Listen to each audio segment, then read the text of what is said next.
Hello and welcome back to PA Chalk Up. I'm your host Manny, and today we have Connor. How are we doing? Good. How are you? I'm good. Just before we start, if you give people a little introduction on who you are, how you got into the industry, and where you're currently at. My name is Conor Cantwell. I am currently Associate Director for Sports Performance at the College of William and Mary in Williamsburg, Virginia. And I currently work with women's basketball, volleyball, men's and women's tennis. But I guess if I go back to the start, so I did my undergraduate degree at the University of Limerick in Ireland. As any of your listeners have picked up on the accent already, I'm not from Virginia. I did my undergraduate in sport and exercise sciences at the University of Limerick. And I guess I was quite fortunate when I went into my undergraduate degree that people go into these sport and exercise science degrees and they kind of either don't know what they want or it's kind of an avenue to something else. Whereas I went in knowing that strength and conditioning kind of slash sports science, mixture of the two was kind of for me. And that's what I wanted to do. And I wanted to work with elite athletes in some shape or form. So with that being said, what I did was I spent a lot of my undergrad gaining experience, from literally the second week of my undergrad, I was shadowing and stuff. So I guess to go through some of those experiences kind of along the way, I worked across Munster Rugby, are based on the campus of University of Limerick. So I worked through their kind of underage system over the 4 years, kind of into near the end, kind of some part-time roles, but started with their under 15, under 16 kind of development squads of local Limerick-based players. I'd go in there in the morning before college and before those guys would go to school, would work with them. Did that for kind of a year or two. During my undergrad, I was fortunate to spend a semester at East Tennessee State, where Dr. Mike Stone is, Dr. Kimmy Sato was there at the time, and Dr. Brad DeWeese was there at the time. So it was actually a really good blend of classroom learning in terms of the actual semester studying abroad, but also was able to intern at the Olympic training site there under mostly Dr. Brad DeWeese, but to also see some of the PhD students that were there at the time who had gone on to, high performance director roles like Robert Sussman, Aaron Cunanan, John Abbott, some of these people that were there at the time that, I was able to work with was a great experience. Came back and kind of continued along the same path. Did a little bit of work with, there's a national high performance swim team on campus who kind of train people in the south of Ireland that are kind of within the Olympic program for swimming and Paralympic swimming. Did a kind of a semester with them. Continued at Munster Rugby. Was the head strength and conditioning coach with Garryowen Rugby Club for 2 seasons. And they're kind of like a semi-professional team. Well, they're amateur, but they have pro players that get released to play with them the weekends. So I led that program.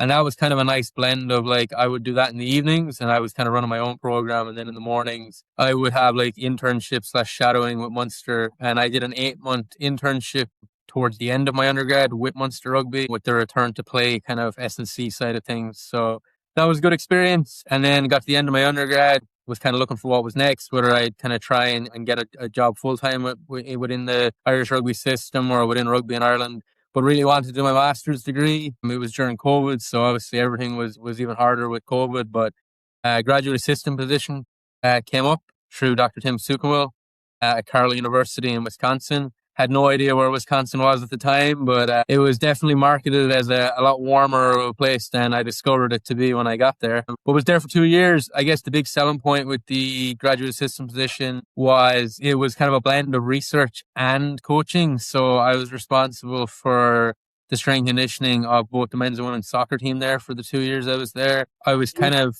again, the way that's set up there, a lot of the students run a lot of the testing that we do. But as the kind of graduate assistant, I was kind of able to lead a lot of the testing and kind of coordinate a lot of that, which was good kind of management / leadership experience. And then research wise, on top of that, was able to do some research on accentuated eccentric loading. Both year 1, the first project was in the back squat. And then year 2, we did work on repeat jumps, and then finished up there after 2 years. Did 1 season with the Cincinnati Reds organization at their low A affiliate in Daytona Beach in Florida.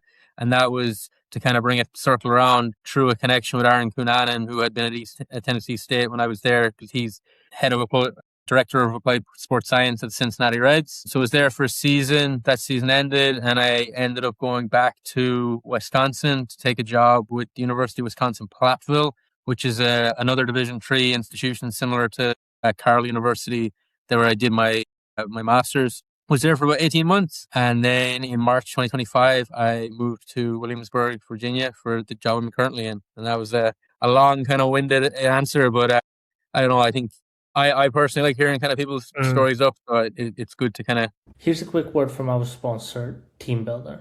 I've personally been using Team Builder since 2022, and it's genuinely changed how I run primitive athletics. Writing programs, delivering them to the clients and athletes, tracking their progress, and it all lives in one place. My clients get their sessions on their phones. I see their progress, I get messages from them, and we are able to stay in constant contact and be able to track every single metric that I need. I spend less time on admin and more time actually coaching. Check out teambuilder.com, and if you use promo code PACHUCKUP all together, you get 30-day free trial and you get access to the AMS system. Yeah, Flesh it out. well, 100%. Also sort of kind of creates an arc to the way that you coach and how you've come up with your principles and methods to coach your athletes. So I always like to include that, and I just let the coaches talk because it gives a better picture as to the experience that you have. In saying that, though, I do have an issue with something that you've said, and that is that you are from Europe and Ireland, and you said soccer. That's a big issue for me. Yeah, it's actually a funny one. I definitely have come accustomed to saying it, but I think in Ireland we're having Gaelic football. We Yeah. kind of would call that football quite a bit. So I think naturally some people in Ireland call it soccer anyway, which is kind of it's funny. But yeah, I've become there's anytime I do any of these, whether it's a podcast or an interview or anything that goes up online, I get a lot of stick for some Americanisms that I may have picked up in my nearly 5 years here now. So No, it's actually something I usually make a joke about on the podcast. Because I have so many American guests come on, and they do all say soccer. I'm just like, I don't know what that is. for sure. With your experiences, though, what's something that's currently firing you up to either learn more or be in the space that you're at and keep developing your coaches? Oh yeah, your athletes. Sorry. Yeah, this is a good one. I guess I started a PhD in February, so I'm doing a PhD part-time through TU Dublin. So while working full-time here, I'm doing that kind of over the next, we'll see how long it takes, but 6 years or so. And that's going to look at heart rate monitoring in collegiate women's basketball. So I guess that's something that I'm just diving deep into right now. And the general premise, again, it's early enough into the PhD, but the general like kind of scope that we're looking to go down is into submaximal fitness testing. At least that's the hope as of now, and to kind of look at submaximal fitness testing within collegiate women's basketball. So the idea being, everyone does these, whether it's the yo-yo or the mile or whatever the fitness test is, and that's fine. That may still stay, but when we go in season, we don't tend to have the ability to conduct fitness testing because of the fatiguing nature of the test, the time consumption of the test, or and just in season time is very precious. And so is the fatigue, essentially fatigue budget, if you want to call it that, in terms of how much we can exert ourselves. So the kind of premise of something like submaximal fitness testing is that we could do. There's like a 4-minute protocol that we're potentially going to look at where we can run at maybe it's like 10 miles per hour for 4 minutes, and you kind of look at exercising heart rate over that period of time, or the last 30 seconds of the 4 minutes, and just look at how that changes over time to look at physiological changes in fitness that way. And I think everyone has, say 4 minutes for the test and then maybe a minute or two for recovery to kind of look at how heart rate recovers afterwards. So say like 6-7 minutes. I think everyone can probably get up 6 or 7 minutes if it's not very fatiguing. And the general idea with that then would be like we could do it weekly or bi-weekly in season and kind of track, like, are we getting enough out of our training? Are we at least maintaining in season? But then like breaking it into subgroups, like are our high minute players in an okay spot? They should be fine most of the time.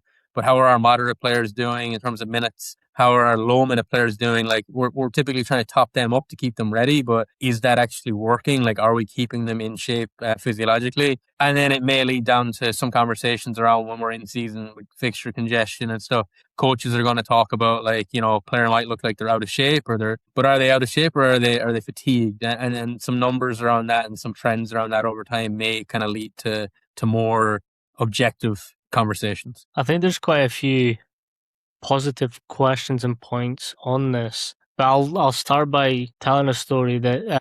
So when I was at college, one of my head lecturers is the national female field hockey coach, and she introduced this really good system. So in field hockey, they have rolling subs, so it doesn't really, like, there's no a set number of subs you can get, which is one of the good things about this. But she actually tracks their load in game through heart rate. So I think it's something like a couple minutes in the red. As soon as those players are in the red for that amount of time, they sub, and then they just keep subbing as that continues. So spend 7 minutes on whatever the minute is, and then you're off. Someone else goes on. They spend 7 minutes or whatever the time is, and they just keep rolling like that. Which at first I didn't really understand it because again I was so early on. I didn't actually understand the physiology behind it.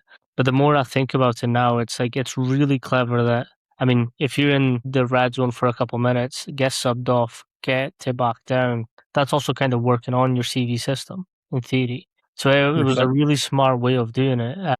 But I'm kind of interested, like from that 4 minute protocol, how are you trying to find out if that's a better way to sort of test fitness and fatigue? Yeah, so I guess some of the initial work that we will look to do on it will be to just validate the test. I mean, there's been some work done on it, mostly in male athletes to date, but it'll be like we will just validate it against some kind of gold standard like lab-based testing, which I guess the idea of someone in a PhD is that they can do this work so that someone else doesn't have to, right? So, if I can validate that the submaximal fitness test has a strong relationship with VO2 max testing, and I can say that, well, then everyone else can kind of use that association or can kind of be pretty confident in their interpretation of the results. So we will have to do a little bit of that, and then we'll obviously do some reliability testing around the test itself too, just to make sure that okay, it's valid, but is it reliable? Is it, can we test it day after day and see reliable findings from it? So that'll definitely be something with it for sure. Is just getting that gold standard in comparison. Yeah. I think as well a good comparison might be not necessarily tests, but to figure out like what the test is about is like instead of a 1 rep max, it's a 3 or a 5 rep max to sort of figure out how strong you are. This is the equivalent for fitness test. Would that be a right way of putting it? Yeah, I mean, because like to your point, that's kind of like almost like you would use a 3 or 5 RM for like a prediction equation. Is that kind of what you're saying? Yeah. Yeah. So yeah, similar idea to that. And then I guess to go deeper into what it would help us with in other areas is so like we use First Beat heart rate monitor system here, and it's something that was already in play when I got here, and there's a really good system that really had been set up by previous strength coach here, Reed Peters, did a fantastic job in terms of implementing that system. And really, for me, I've just been diving deeper into it, obviously through the PhD, and kind of asking deeper questions of it and refining some of it. But they use the heart rate monitors for all practice, for all conditioning, for everything. So I guess the other thing that it would do is would allow us, like with the heart rate monitors, obviously there's an assumption made on like a heart rate max based on some of the data that's collected. Like First Beat has some algorithms that can kind of help with that. And then some of it's based on, age and stuff like that, that we have to kind of use some assumptions. But if we're doing some testing, we may actually get enough objective information to be able to set like a more validated, like kind of accurate heart rate max. And then we can use stuff like time in certain heart rate zones accurately for training prescription, rather than we can do that now, but there's always going to be that slight cloud over it of like, well, is that actually 90% for that person? So it would help us with that too. And also like someone's maximum heart rate or kind of thresholds and stuff are going to change as their fitness level changes. So just the ability to maybe potentially be able to move that throughout season, particularly the biggest changes we would anticipate seeing would be like across the preseason when someone's really having kind of more drastic changes in fitness. But that would be a big alteration too, because like we have a colored system for our practice kind of days and our week that we use, and the coaches are like very bought in and tuned into that. So I think to be able to go deeper on that and to be able to stand over the data even more in terms of maybe, we use training impulse as kind of one of our leading metrics, but maybe to be able to go a little deeper and add in like another variable, like time, like you said, in the red, like above 90% of their max heart rate, or kind of in that orange, like above 80%, and kind of a combo of the two, which we do a little bit of now, but having kind of a more accurate max heart rate would probably lead to an even kind of better outcome on some of that stuff. Yeah. I think my next question was on that maintenance and development in season.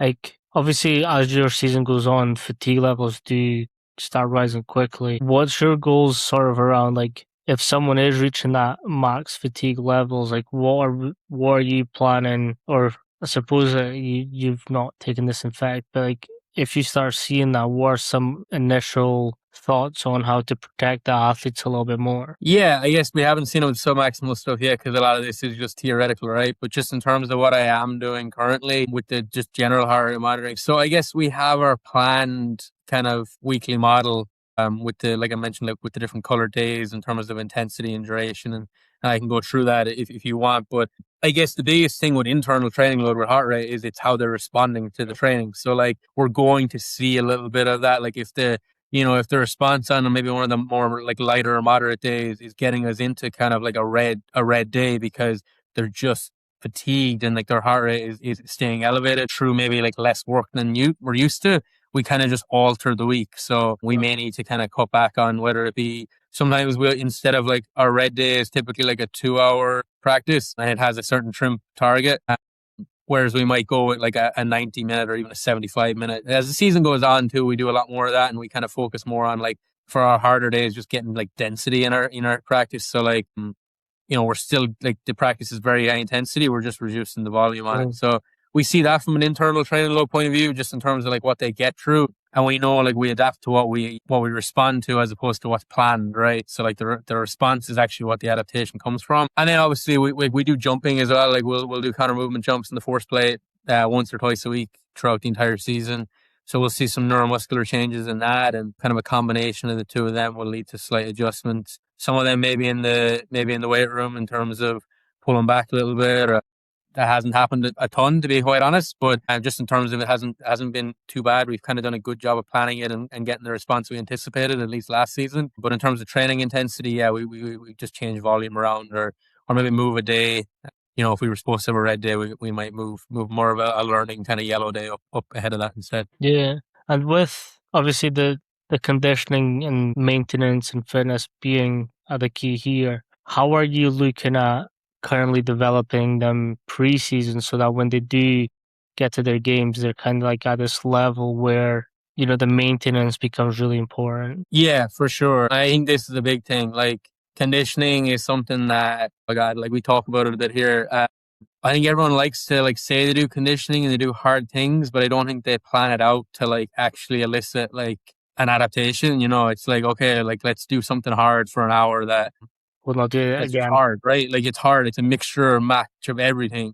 Whereas we've kind of been trying to be quite deliberate in some of our stuff, whether that be against certain targets in terms of our practice, because the more we can get out of that with the sport, the better. But also we know, particularly in preseason when they've been away from the sport, the more skill we push on them, obviously, the harder it's going to be to maintain an intensity. Like you can only hold that skill level at a certain intensity, especially when you're not as kind of fresh with the skill or at that level at this particular time of the year. So I guess there's kind of two sides to that. So we have the practice takes care of a lot of it, and then we have both an on-feet and an off-feet option, or not option, it's definitely not optional aspect of our summer workouts that we just finished. So I'm a big believer in kind of building like a really good base this time of the year, particularly like aerobic capacity base. I think one thing I would say is like, and I try and sell this to our players, is like you can't fire a cannon from a canoe. So like if we want them to be really, really big explosive players and have big repeated Effort. Yeah. high intensity efforts in a game, and be able to repeat that across the course of a game, if you don't have a solid foundation, to build upon, you're not going to be able to maintain that. So we've spent a lot of time on aerobic capacity in the off season, because I think one, it's that foundation to just continue to put work in. And then two, the big selling point I have with them is like we play Friday, Sunday with basketball in season and conference.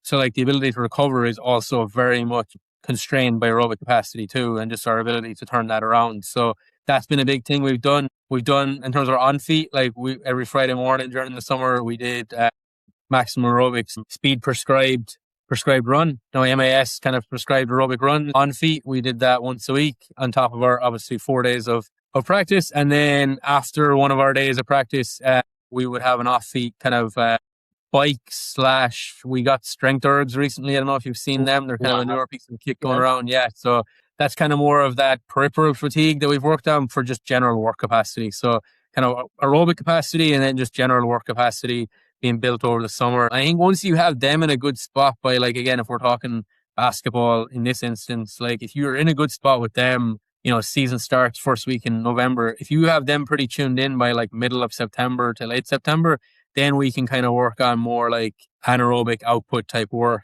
and then kind of lactic type stuff. If we, in season, we can kind of do top ups to that because it's going to be quite short.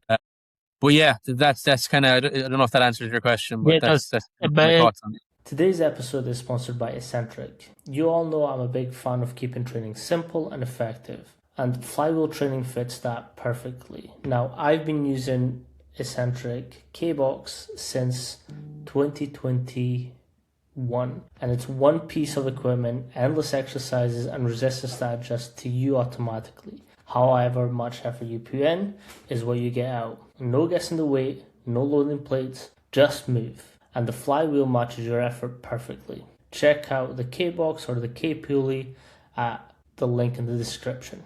I kind of want you to break down something a little bit further because it's a really good point. And it kind of goes on to that, like, as really scrutinizing everything that happens in a game and making sure that the athletes can do everything. So I've been talking a lot about like time on feet and how important that is. So like if you're playing rugby, 80-minute game, you need to be able to stand for 80 minutes. It's not something that we consider, but it's something that we should.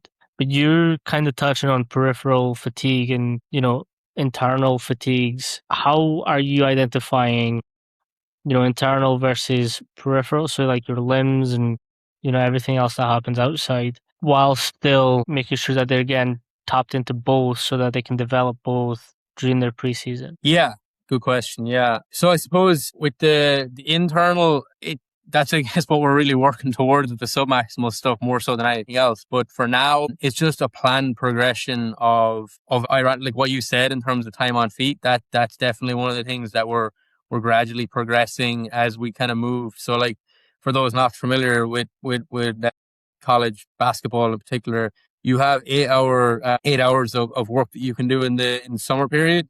And you have 8 hours for a 3 or 4 week period when they come back in September. And then you move into like a 20-hour training period. And that's a big jump. So I guess our biggest thing is just gradually progressing them up. Even when we went that 20 hours at the first week, like it's not just, oh, now we can do 20 hours. So we progress it. So it's progressing time on feet and then how they're responding to that, having like a weekly target of training impulse, like TRIMP, like I mentioned, because that's how they're responding to it. So like, to give an example, if we do 5 hours of work on feet this week and our target TRIMP is 1200, we would hope that in 2 or 3 weeks we could do 6 or 7 hours and still be at 1200, that we're able to do more work and have less of a kind of high heart rate response to it. That is showing that we're able to tolerate more work. So that's the internal kind of general progression that we would do. In terms of the peripheral, yeah, I mean, we see obviously a little bit of it in terms of like the neuromuscular testing that we're going to do in terms of force plate jumps. Another test we're playing around with a little bit, it's quite early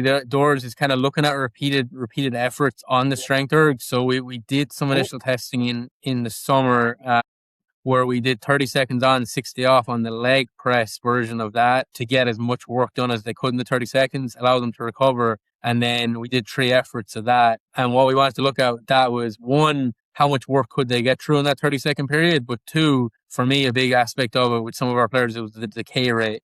How much did they decay from rep 1 to 2, but then from rep 1 to 3, and looking at can we change that positively over time?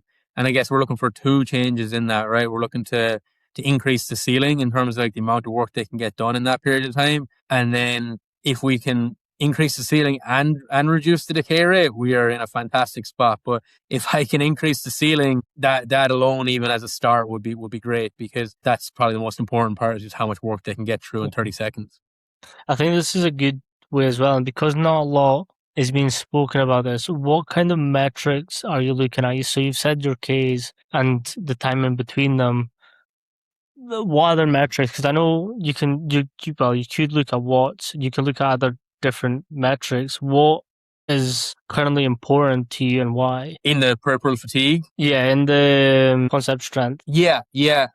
For that, it was the main metric. We took 2. So they have like a work metric, which is kilograms per meter, I think is how they do it. And then we also calculate the amount of actual reps because it's like a flywheel type system in a sense of like it does kind of go based on how much effort you put into it concentrically. So you have to be able to actually like exert yourself on it. So the number of reps alone won't exactly tell you the full picture, but by looking at both the work done and the amount of reps, it kind of gave us like a better idea of the actual amount of work that I got through in that time period. And then we just did it as a lower body one because we just felt that was the most kind of accurate representation of high intensity effort. Can you explain a little bit more about like what a kilogram per reps is, and like is that a thing that you can increase and decrease, or like how does that play? Yeah, so I guess that's like the amount of like force that they're essentially putting into the machine. So there's no eccentric loading on these Concept 2 strength ergs. They're kind of a newer piece of equipment, but if anyone's not familiar with them, definitely look them up. They're interesting, and we've enjoyed them so far for a couple of different aspects. But so there's no eccentric loading at all. You essentially like will pull it in, no eccentric loading, and then you'll have to maximally push as hard as you can, and it'll kind of take what you give it a little bit.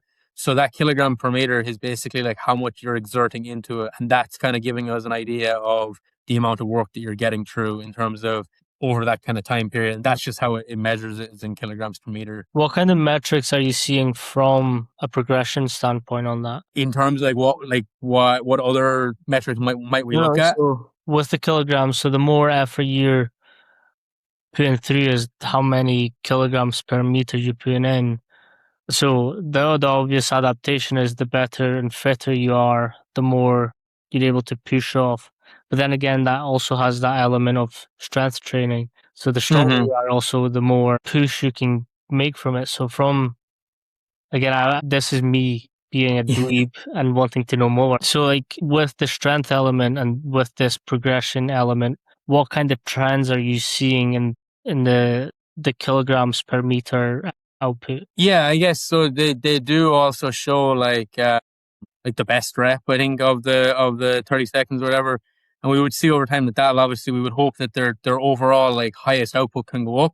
So obviously, like I mentioned, we want the ceiling to go up in terms of total work done in 30 seconds and the decay to drop off from rep 1 to 2 to 3. But we also want that within the 30 seconds too. So we want like them to be able to get more total work done, but obviously that each rep is of a higher force, higher kind of output, and that stays at a higher level throughout the 30 seconds. That would kind of be the progression for me, that they're just able to get through more work, but that being like that they're able to just consistently maintain higher forces for the 30 seconds. That's, I guess, what the progression would be, that number just goes up through that. So like, and you may see, and this is like, I guess we're early into it, like what we may anticipate seeing is the reps may go slightly down, but they're like astronomically like bringing up the force amount. So like, something like if say we saw 800 kilograms per meter as the total work number, and they had 22 reps or whatever in the 30 seconds, like we may see that go up to like 900 or 1,000, but they might only get 18 reps in, but they're getting through, like their output is a lot higher in that time frame, if that makes sense. Yeah.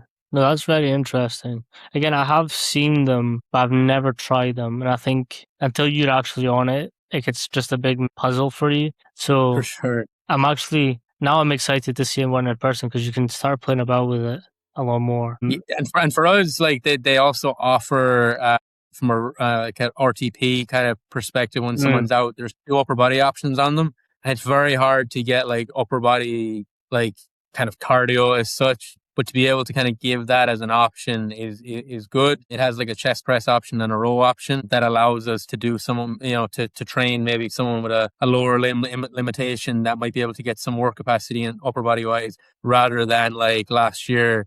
I don't know how many boxing sessions I did, with people that were out with lower limb injuries, and that's fine. But I think even just having some variation, like we might do both now. We might do some boxing and the upper body strength or and maybe some battle rope stuff. It just gives us a little bit more variety. Mm-hmm. I think that's what's interesting as well. Is like I'm not saying so much at the collegiate level, but like I think a lot of people get limited by injuries in terms of coaches, and like injury isn't necessarily an excuse to take time off. Like I think you can work everything bar whatever injury that is. And I think again that just helps the athlete too. Like I was a young athlete who got told to sell for 2.5 years. and that drove me fucking insane.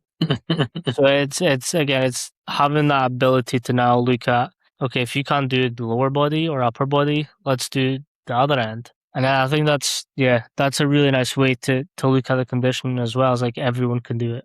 Yeah, but yeah, 100%. And I think on that point, like I have had that with some long-term injuries before where like, okay, the obvious example to always use is like an ACL injury. Like I've sat down with them, you're obviously incredibly disheartened. Like you're probably not in the greatest spot, right? You know you're going to be out for 9, 10 months, but I'm often like, all right, it is what it is now. Like that ligament is gone, it's torn. We got to get it reconstructed. That's going to happen. We have our surgical plan. We have our plan. But it's like, okay, out of what we can do, like you have a 9 to 10 month window now of athletic development. What do you want to do in this period? And like for me, if upper body anything in terms of strength was ever anywhere close to an issue, we're definitely chasing it. But also if it was a strength, let's make it a super strength. Like let's really chase it now, because we have 9 to 10 months where we can load you up and like we can train pretty hard, because, for the first few months, we don't really have to get you into any real kind of formal team practices or anything like that. So it's something you can chase. So I think you can turn those kind of injuries into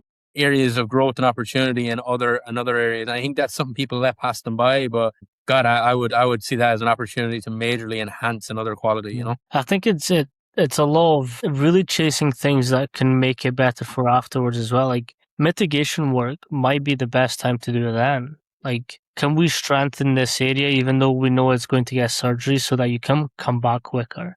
Like, there's a lot we can do to protect everything else. And I think that's something that I've been really interested in looking at, is like, how can I stabilize around the big muscles to protect? Obviously, I can't stop or prevent it from happening, but I can at least mitigate some of the offsets from it. Yeah, 100%. And I think it goes beyond strength and conditioning too. And maybe we're the advocates for that time, to kind of push this narrative. But like, yes, from a physical capacity, we can develop a lot of these capacities when, in certain areas when they're maybe restricted in another.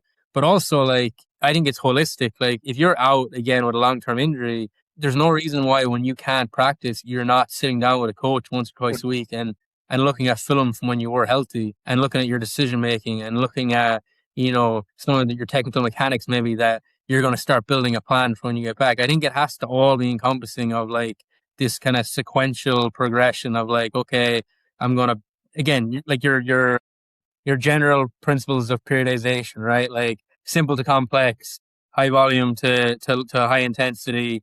I think the same with rehab principles. Like you have to kind of look at all these other things that can eventually feed into the end product of when we get back. Just reconstruct the whole thing. And that's physical qualities, that's tactical, technical, psychological stuff. That person may have had areas they were working on with mental performance, sports psych. Like that is a fantastic opportunity for them to go deep into that stuff and come back better in every aspect. I 100% agree. I kind of want to take a step back into discussing a little bit something of what you said earlier, and that's around the sort of Munster rugby pathway. Obviously, you had that 15 to then obviously seeing them through. What are some of the development pathways that you deem important to then have them have those qualities to be successful as they go through the pathway? Yeah. I know that's a loaded question. Oh, but it's a good question. It's just there's a lot of aspects to it. I guess it's interesting. The pathways, like I would say, the Irish rugby system, I guess, has got a lot of credit over the years for having a really good system, and it does. They develop. It's true constraints, right? Like a lot of these things, like they don't have the biggest budgets in world rugby, so you're then forced to get really good at growing your own, homegrown talent. And I think they've done that quite well, so that you don't have to buy as many players, to be successful. So I guess what that system typically is, they start in, to give people a kind of a picture, they start at 15, 16. They're identified through either their club or their school, and they're kind of brought into maybe one extra rugby session a week, and they get an introduction to kind of strength and conditioning. So my first role was once a week on a Monday night, they would have 2 hours with basically as part of getting selected for this program, where they would start with me in the weight room, and they had an hour every Monday where we would just introduce them to lifting, basically, assuming that they had no real background in it. Some did, and they progressed quite quickly. and some did not. And that was the opportunity to kind of develop them. So they would have an hour with me, and then they would go do an hour of kind of technical and tactical kind of install stuff on the field with some coaches from within the Munster rugby system. So they would do that throughout the kind of the regular season, we'll say from September to like May. And then that's 15, 16. When they kind of get to 17 or 18, so they do that for 2 years, we'll say. When they get to 17, 18, in the summertime, there's like an interprovincial series where they compete against the other provinces. So there's like an 8-week block in the summer where if they're selected down to like the final 30 or whatever it is, I think it's like 30, both clubs and a schools team, because they're two separate kind of pathways, they then spend like that 8-week block, like essentially training like pros for 8 weeks, where, you know, they live residentially on campus. You know, they'll lift 2 or 3 times a week. They'll have rugby 3 or 4 times a week, and they'll do video analysis. They'll get education in all these areas. So the progression of 15, 16 is kind of leading towards that, and they'll do that. Then they'll have under 18s, under 19s. And then when they come out of school is really the point where it's like, for some of them, it's like, can we get them to the point where the academy want to sign them? And they go into the academy system, and then that's a 3-year system, and then hopefully they get a senior contract at the end of it. Some people don't get signed straight out of school. They might play in the All-Ireland League for maybe 1 or 2 years, which is where I worked with Garryowen Rugby Club. You know, they may just be in college and playing in the All-Ireland League for 1 or 2 years. And some of that's age dependent. Some of that's just where they're at with their rugby. But normally they're kind of signed in by 20 or so, or at least by the time they've kind of come through under 20s. So like sometimes players might get picked up a little bit later if they play like Irish under 20s or something like that. I guess to go back on it then, like in terms of what some of that physical development looks like, a lot of the system would have been shaped by people like Des Ryan, and I know Potty Roach you've had on previously have worked within the system. And, you know, a mentor of someone like Des would have been Liam Hennessy, who would have also worked through the Irish system over the years. So like a framework that we would have used very simply for some of the development players was when they come in first, like, okay, with basic movements like, a squat, a hinge, a push, a pull. We would have had kind of certain movements for that, like that we would have had as gold standards. And then it would have been, okay, how well do they move in those movements? Okay, so, you know, how well do they execute it? We would have had certain standards around that, around like getting to a certain depth, moving well, identifying, because at that point is where we got to tackle like some of this stuff. You're still only 15, 16, you know, squat, hinge, push, pull, a couple of other accessory movements that we would have felt were important. Similar with speed stuff, you know, how well do they move? How well do they change direction? As we take them through kind of some speed mechanics stuff like A-skips, A-marches, A-skips, A-runs, like how well do they perform? If they haven't been exposed to them, which a lot of them probably haven't been, how well do they kind of pick them up? Because that's going to be part of the training anyway. And then with a lot of the weight room movements, it kind of progresses on to, okay, now they move quite well. How well do they move? Like, so is it like how well, how much? So how well do they move with a little bit of load? If we start loading them a little bit, how well do they kind of tolerate that? Can they still maintain good movement? Can they still do all that? And then kind of the last one in a very simple system would be how well, how much, how fast. So now we're loading them and we're looking to see if they still move fast, or certainly they still move well with weight. And now can they move well with weight, with intent? And then kind of if they're at that point, then you're kind of able to train them pretty well, and they can start like a pretty good introductory strength conditioning program, really. The same will kind of be said for speed progressions. It's just kind of, okay, like how well do they move? You know, can they move well over longer periods? If we put certain constraints on them, can they move well? And then, you know, can they tolerate repeated efforts? And that then starts kind of leading into the conditioning development as well. Yeah. No, that's nice. I think it's also a good arc to think about where, you know, you start with movement literacy and then it just gets progressively more dynamic. And I think I had Coach AK on this week's episode, and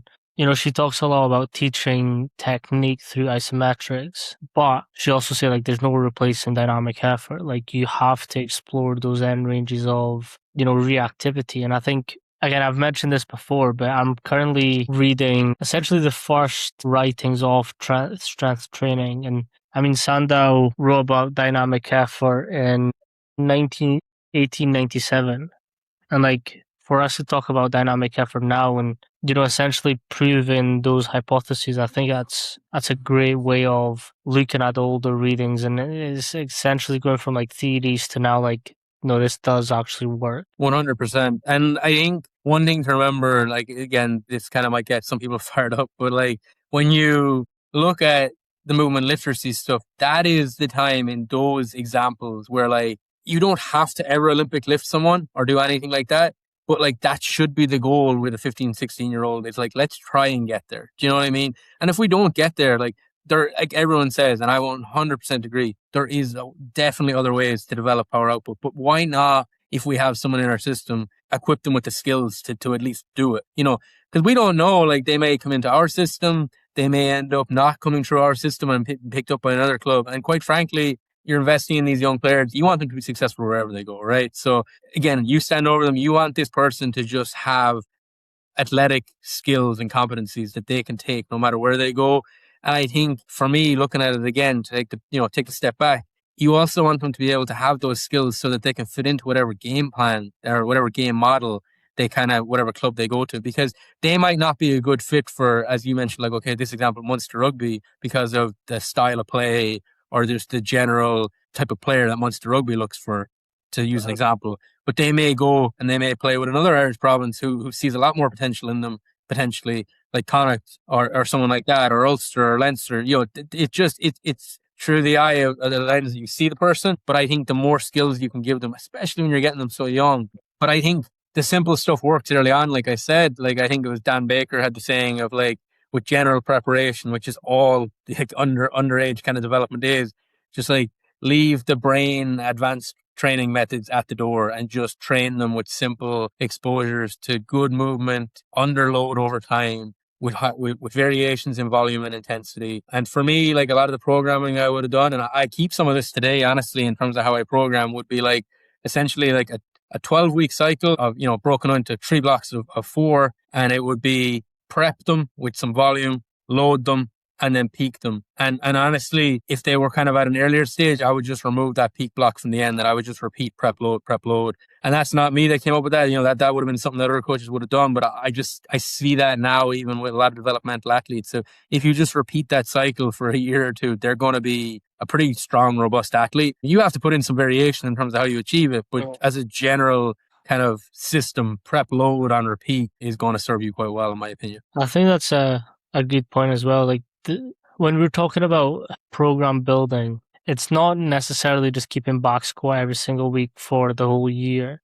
It's like, Right. What are different ways I can load the same muscles the same way, but with a different type of either equipment, load constraints, time under tensions, like how we can think about this movement a little bit more, we'll say holistically, and what are the different ways I can keep that program fun so they don't get absolutely sick of it. Yeah, 100%. Like, what are we really trying to achieve out of the program? Like, we want to get, whether it be a certain, volume or intensity, sure. But we're generally looking at like some level of force production, right? So like whether that's, that podcast with AK, like she obviously talks about a lot of isometrics. Like, is that at that particular time what that athlete needs? And is that what's going to drive their ability to produce high forces or resist high forces, whether it's like overcoming or yielding? That might be appropriate at that particular time for that athlete.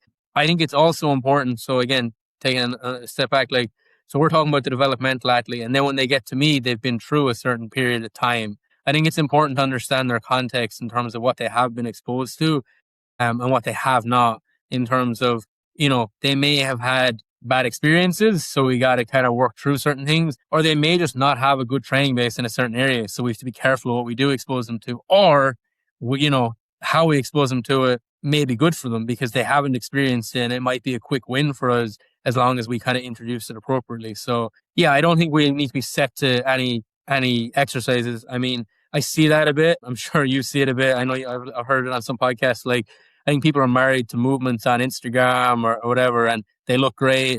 But it has to be adaptation led, right? Like, that's all we really care about at the end of the day. I think early on, the only movements that we're kind of married to are just basic movement patterns to make sure that they have those physical competencies. But in terms of prescription over time to achieve an adaptation, I don't think we should be set on anything.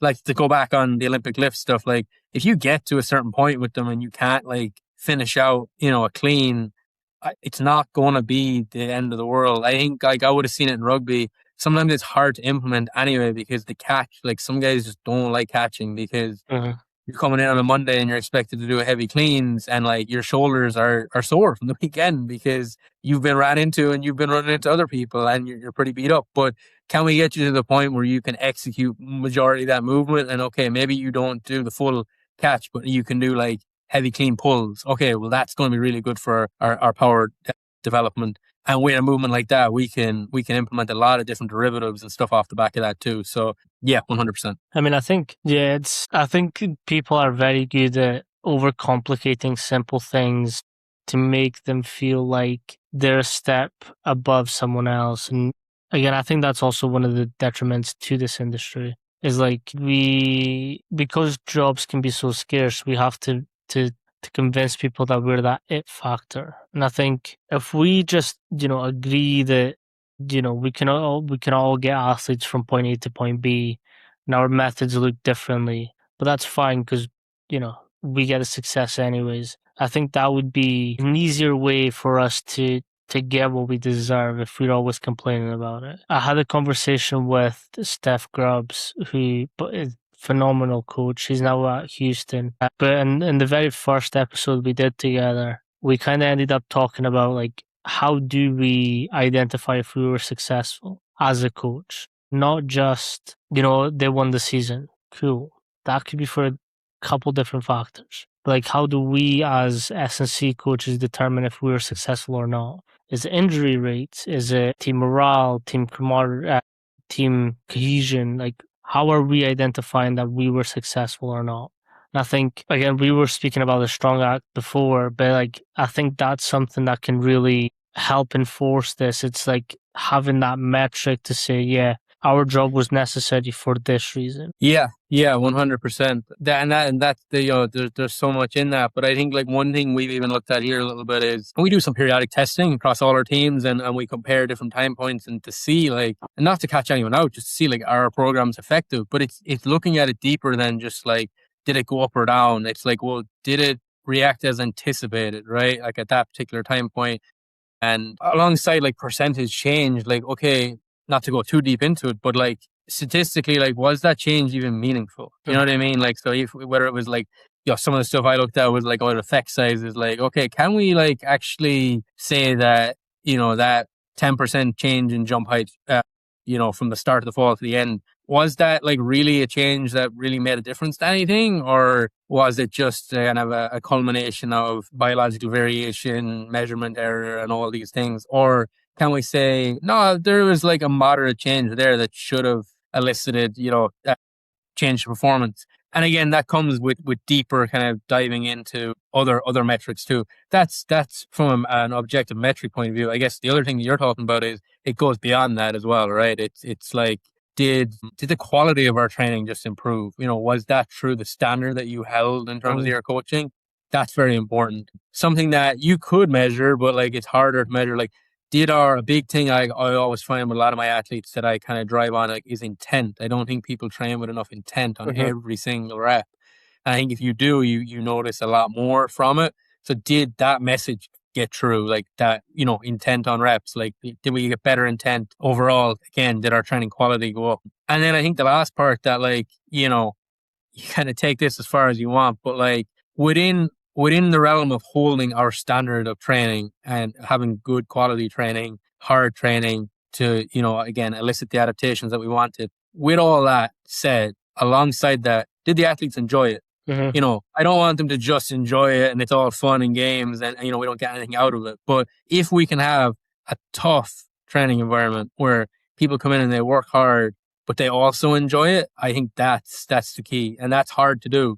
But I think some of it is also just a shift in mindset of like, I have a thing kind of with some of our conditioning this year of like, we're not trying to survive conditioning. We're not trying to survive practicing. We're looking for these hard moments to thrive in them. That, we're getting through them now, but like when we get to this hard moment in a game, it's like we have so much money in the bank, as the expression going around, in terms of work done, that we can turn around and go like, yes, this is going to be hard. Like we're coming up to 2 or 3 minute stretch in this game that is going to be hurting, and it's going to be really tough to get through. But we are better prepared than the team across from us.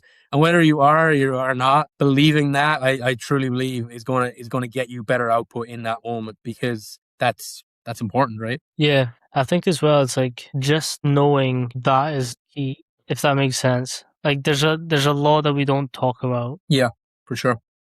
I also kind of want to go into a little bit of, I suppose, the differences. And again, I've been in the US as well. I was fortunate enough to do Division One, as well as experience a lot of the sports culture across here. With your experience, sort of going from Ireland to then now coaching in the US, how was that experience, and like how did some of your principles and methods shift while you were here and then moving across there? Yeah, I guess the biggest difference, and it's one that I push a lot here, like in general, and a lot of people I talk to is the conditioning side of things. I think it's something that we do quite well in Ireland and in Europe, and it makes sense because I think a lot more of our sports they require it. They require high levels of conditioning, whether it be football, as you mentioned, or rugby league, rugby union, rugby league. Just again in Ireland, like hurling, all these sports, they're high running demand sports, high conditioning in general demand sports.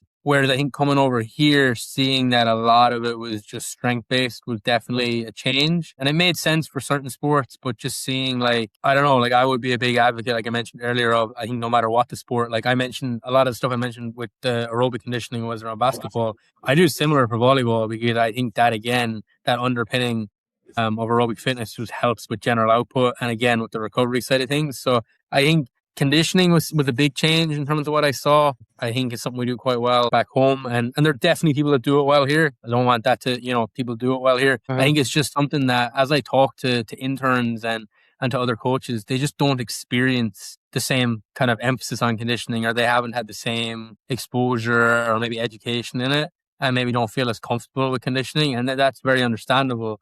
I guess the other thing that I would say that's very different is, I don't know what your experience of this was like, it's like the medical interaction is quite different. And it's not to say one is necessarily better than the other, but obviously it's more layered in the US. So like you have, within the kind of interdisciplinary rehab setting, you obviously have us as strength and conditioning coaches, and then you have an athletic trainer, and potentially if it's a long-term injury, you also have a physical therapist, and then maybe a surgeon or whatever. Whereas in the kind of European or Irish model, you're kind of just, it's you, a physio, and potentially a surgeon. So there's kind of maybe a layer removed. So that's been an adjustment. I don't necessarily want to say one is better than the other. It's just different, right? So yeah, those are the big things. I think sports science in Ireland was ahead maybe at one point. I think the US has caught up a lot on that in that area in many aspects. I talked to someone recently about this. I think a lot of the tech companies, I think, have come from places like Ireland. I know Player Data is Scottish, right? They're making big moves right now. Stat Sports, one of the earlier adopters of GPS technology, and as a result, the Irish provinces in terms of rugby in Ireland were some of the earlier people to have GPS, and that set us up well in that area. Output Sports. And what's that? Output Sports. Output Sports is another one. Martin over there is doing some phenomenal work, and yeah, and the First Beat is a Finnish company. They do fantastic work with the heart rate stuff, and can't speak highly enough about them. And it's not about any one particular company, but I think you just do see a lot of that. I think it's geographical, even as I'm thinking about it now. Obviously Vold is Australian, and if you look at the type of research and work that comes out of there, a lot of the best a lot of the best athlete monitoring stuff comes from there as well.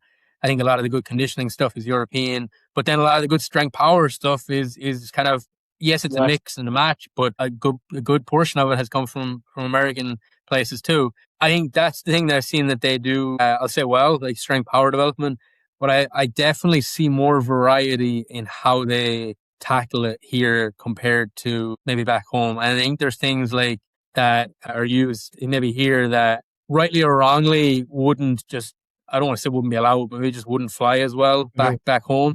They're definitely more open to their methods that they use to achieve certain things. Yeah, those are kind of the biggest differences I guess I've seen. I think as well, from what I've noticed is the US is a lot more open to explore different ways of achieving something, whereas Europeans are very stuck in our research and theory-based stuff. And I'll never forget this. I was at a conference that Coach Ron McKeefer, who's my mentor, and Brian Mann were at, and we were kind of talking beforehand, and I told them you're going to get a lot of research-backed questions, by the way, so be prepared. for like how analytical people are going to come at you for. And at the end of their talks, we went out for dinner, and they're like, "Yeah, we see what you mean. Like we knew it was like research based, but like that was something different." Yeah, yeah, and I think it's a balance. Like I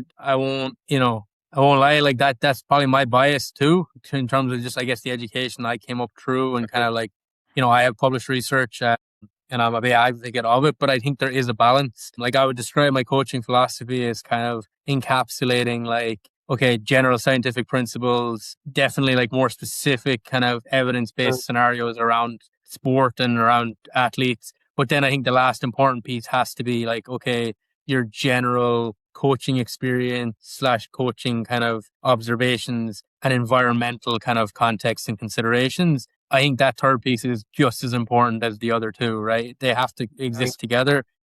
I think people that ignore the science completely probably go far down rabbit holes of methods that maybe don't have a strong theoretical underpinning as well. And I think that's something to be avoided. But yeah, I mean, I think, again, was it like, Dan Baker said it, like a lot of the research on strength and power stuff that, he was doing in the 90s. He was like, I had questions, and I did my own research. I had athletes and I tried stuff out, and he did a lot of great stuff. I see people like Alex Natera doing similar now, like, just, it's like, I got questions on stuff, and, I'm not waiting for someone else to do it. I'm going to try it, and I'll collect the data, and I'll see if it works. And if it doesn't work, it doesn't work, but we're going to try, so. Yeah. No, I agree. What's a piece of advice that you would give new strength coaches or people wanting to come into this industry? It's funny coming off the back of that topic. I guess, like, I would still say the same thing, though. I think read as much as you can early on and get an understanding of, like, I love what you said earlier about finding the origin of stuff. I think that's something that we don't do enough of, like, find the origin of a topic and find, like, where it came from, because stuff gets changed over time or misinterpreted, and we don't understand, like, again, like, from a literature point of view, like the seminal paper that led to this thought process. And sometimes when you go and look at it, you're like, how did we get to where we are? Like, this doesn't support any of what we... So I would say read more. And that doesn't mean like read some original research stuff. I would say that's one thing, is just read more. And then I would say talk to coaches about their experiences of some of the stuff you're reading about. And I think that'll give you a good balanced view on it. And just ask good questions of it. Like, okay, the research says this, I've read this. What do you think of it? See what they say of it, kind of critically assess both against each other. And then I think one thing that I still try and do as best I can, and it gets harder at times, but it's just try some of it yourself. If you're skeptical of something, like, try it. Like, there was some new conditioning stuff on the bike this summer. I went to strength erg with women's basketball. We didn't have the strength ergs in time, but with the bike stuff, like, I tried some of it out before they got here, because I guess one thing I want to do with some of my conditioning is gamify it and make it like competitive and have competition. So some of it was just testing it out for flow to see what it worked. And then some of it was just like, I wanted to know kind of how it felt. Like, was it what I expected? So I would say that read, talk to other coaches, and try some of the stuff out. I think you don't have to be in the best shape of your life as a strength coach, but I think you need to definitely know what certain things feel like. 100%. I think one thing that really helped me as I was doing my internships is if I'd learned something, I'd try and program it, and then I would try and test it out. I think, like, the coach Ron McKeefer has a brilliant story about when he was across in China. They were getting new equipment in, and something was lost in translation. And Coach Mark walked into the weight room, and there was nothing in it. It was fully empty, and he still had a session to get on that day. So he was like, "Well, I can either not do anything, or I can try and make something out of this." So everything that he did was manual loaded exercises. And, like, as soon as I heard about that principle, I was like, oh fuck, if I had no weight room, could I plan a session? So then I went home and planned a session for manual resistance. And then from there, every time I learned something new, and still to this day I do it, I was like, okay, this is something that I've never thought of or tried, so let me write a program for it, and then try out in the gym. 100%. There's actually, it's funny you say that, like, there's a book I very, very new into it, but David Epstein's new book, Inside the Box, and it's about constraints and how, like, we actually need constraints to develop several things. And, one of the earlier examples they gave was around, like, a tech company that basically had, like, it was actually ahead of its time. It had all the resources they wanted, like, basically unlimited budget for R&D. like unlimited payroll for engineers and everything, but just no constraints on anything. Like there's no constraints on finances, no constraints on deadlines, no constraints on any, and they just found that they never got anything done, you know? Um, so I think that was a big thing, was that like they couldn't meet deadlines. And one of the things they talked about within the book was they were thinking fast and acting slow. So like in the initial build out of the process, it was like just like sketch everything out, sketch it out, and then like move it towards like production. But when you get to production, it would be like, well, what? There's no logistics built out on this. Like, how is this actually going to work? And nothing would ever really get done. Whereas they talk about like, we need to think slow at the start, really challenge everything, and then act fast once we have everything kind of challenged. And I think, like, yeah, to your point, like training is the same, that if we have constraints, like, you said there, like, he had no equipment, like that's great, but he's an experienced coach. So constraint like that is not actually going to hinder him a whole lot. Like, I'm sure in the moment he was like, oh, this is a challenge, but like pretty quickly he was able to snap in. And that's someone coming from having been, at big organizations with pretty unlimited resources and equipment. But it's great to see that he can still adapt that and bring it back to, and that's just good quality coaching, right? Yeah, 100%. It's fascinating speaking to him sometimes, because he's like so far ahead. Even now, like I'll phone him sometimes and I'll be like, this is what's going on, and he's like, have you thought of this? So it's like he's already got these like preloaded things. It's actually quite fascinating. Yeah, and I think if you, again, I try and step back as much as possible, and we all get caught up in it, but like if you're, like Liam Hennessy had a saying that it came up recently at a conference again, and a lot of people have used it over the years, but like methods are many, principles are few. And it's so true. And I always try and come back to it. It's like, if you're in a situation like that with a constraint, it's just take a step back. What are my general principles of training? What do I want to achieve out of this session? And then you won't really be as caught up on like, where is the 1080 that I needed for this one exercise? That it's like, no, okay, I don't have it. This is annoying, but like, what other options do I have? Do I need to change it around slightly? Yeah, but I can, I usually say quite a lot, but I think a lot of coaches are limited by their imagination. Like, you have in this field, like, you're not always going to have that SEC Division 1 budget. So like, how can you do what you want to do with what you have? Yeah, 100%. And like, some of it is even just like I said, it's mapping out like some of the stuff that you plan for. You spend more time planning like the logistics of flow. Like, say you've got 6 bikes, but you got 15 athletes. It's like, okay, well, you could plan the best conditioning session in the world, but like, how are you going to make it work with that constraint? There's plenty of ways to do it, but if you don't have the imagination of like, can we manipulate the work to rest ratios? Can we have half the group doing something else at this time? How are we going to, that stuff matters, because that's what the athlete's going to experience. And if you just if you don't consider that, then it's not going to be a good session. It's just not. No, I 100% agree. Thank you so much for coming in today and sort of breaking down some of your programs and ways of thinking. I think the more I go through this industry, is like, this is the kind of conversations I'm chasing. It's like, we all do the same thing, kind of, but like, what are the nuances and what do we look at, what's important? And I mean, I personally can't wait for more of the research that you're doing to come out. And I'll say it here, it's an open invite to come back and then talk about it if you want. Yeah, for sure. For sure. As we kind of dive into some of these things, it'll be great to be able to share some of the information. And like I said, it's kind of using this opportunity through a pursuit of a PhD to maybe answer some questions through some deeper testing, whether it be like through lab testing or whatever, so other people don't have to, so we can kind of give people some practical kind of pragmatic solutions is the key really for me. It's like, what can a practitioner do with this information? It has to be meaningful, because I think to your point earlier with the research, I think that's where research maybe is problematic, is like, okay, well, is that applicable? Like, can someone actually take that and use it in the practical setting? And if they can't, like, maybe it's earlier in the research question, but as a research group or researcher, I think your question always has to be to get to the point of giving meaningful information to the person on the ground.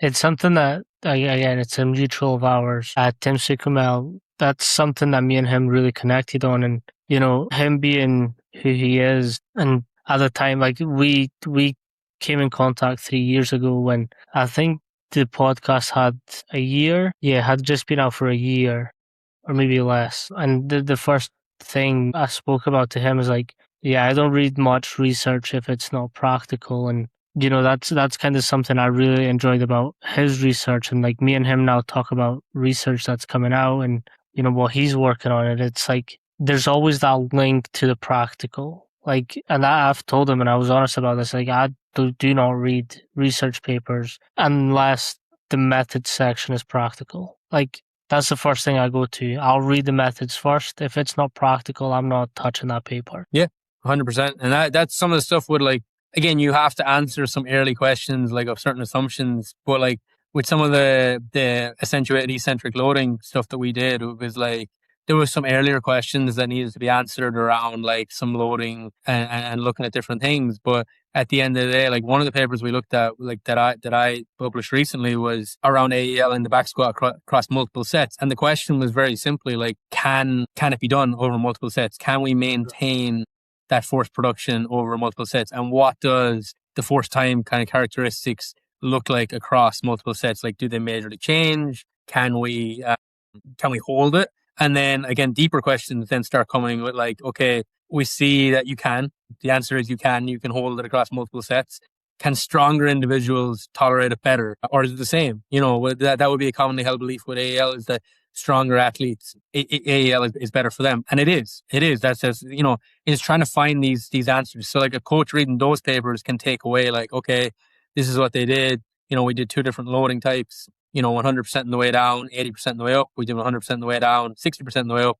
2 different type of prescriptions, both of which can be done for 3 sets is what we did. And then looked at also across like stronger men and stronger women. Again, saw that stronger people tolerated it slightly better than weaker. But weaker people could still do it. But then it just starts becoming a question for practitioners around like, do they need to? Again, back to the point of like, what does that athlete need at that particular time? But that was a big key with that research for us, was like, can we make this, like AEL is such a foreign thing to some people. It's like they see it, they don't know where to go with it. And by all means, we have not answered all the questions. There's a lot more to go into it, but it's just trying to see like, okay, practically from a programming point of view, can someone try this? I think the next thing is going to be looking at more longer term studies around like the response of maybe some of this training. There's some training studies on AEL, but more would be definitely better. Mm-hmm. But yes, the more pragmatism we can get from research. I think that was an interesting conversation I had with Mike Stone as well. And it's the sheer amount of, we'll call it reps, of that same research method being scrutinized that makes it more reliable and more,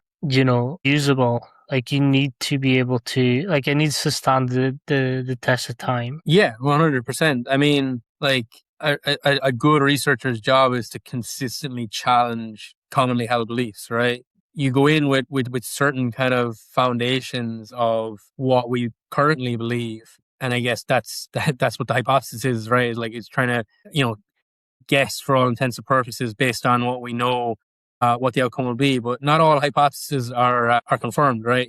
So that shows you that we do challenge beliefs, and sometimes we're proven wrong, or it just leads to a deeper question. It's like, okay, well, what led to us not having a similar finding or this finding? Is there other factors that need to be considered? So like, again, to give people a tangible example of that, like the AAL. So if we did it with a stronger and weaker group, and, with the general group first, we saw that we couldn't do it across multiple sets, but some people could. Well, the deeper question then would be like, well, is it just stronger people that can do it across? And you just have to look at deeper factors in it. And again, that's just helps the decision making and aids the process of the practitioner, which is really why the research has been done in the first place, right? Is to influence practice. I also think like, and this is something I learned while doing my bachelor's, it's also okay to not have the results you want, because that still tells you what you need to know about it. And I think a lot of, especially when you're early on, like, that's something, like, you want your theory proven right. But like, if you don't, but it still raises more questions, like, that's what you want. Like, you want to be able to look deeper into something and come out with not necessarily what you might have wanted, but another way of looking at something that you perhaps didn't think of. And I think that's what's interesting about research. And funny story, so when Tim was at that USC event this year, that's something that he showed me privately, was the research that I'm guessing it's now published, but it was that accentuated eccentric loading. And, what you were looking at, how the male to female ratios were, and looking at stronger, weaker people. And I think I always love talking to Tim because he'll come out with things that he says it so casually, but like know how to accept him. Like you'll ask further questions and he'll break it down even more. So For sure. I think he was looking at showing me I think he was showing me the comparison videos, and I was like, okay, so is this what's happening? And he was like, yeah, yeah, yeah. And then he just got into something else, and then like that kind of took wind. So it's really interesting to speak about that too. Yeah, 100%. And I think that's like you said, something he does quite well of like is making it something that the practitioner can take. But yeah, to your point, I think within research, like the way his mind thinks as well is like it's just going deeper into it. It's like how can we understand it even better, and is there more nuance within it to understand? And the industry needs people like that. It needs people that are deep critical thinkers that challenge what we believe, and then can show us like what is actually there. Like I mentioned earlier, there's stuff that people do that's not backed by a lot of evidence. So it's just what is evidence based practice, and how can we kind of challenge it and maybe learn more about it through that challenge. No, 100%. Connor, thank you so much for coming on. Thank you. If you can let people know where they can sort of find you and perhaps ask any other questions. Yeah, you can definitely get me on Instagram at Cantwell Connor is probably the best spot to get me. Or if you want to reach out, my work email is cjcantwell@wm.edu. Perfect. Again, appreciate you so much. Have a good one. Peace. Thank you, Manny.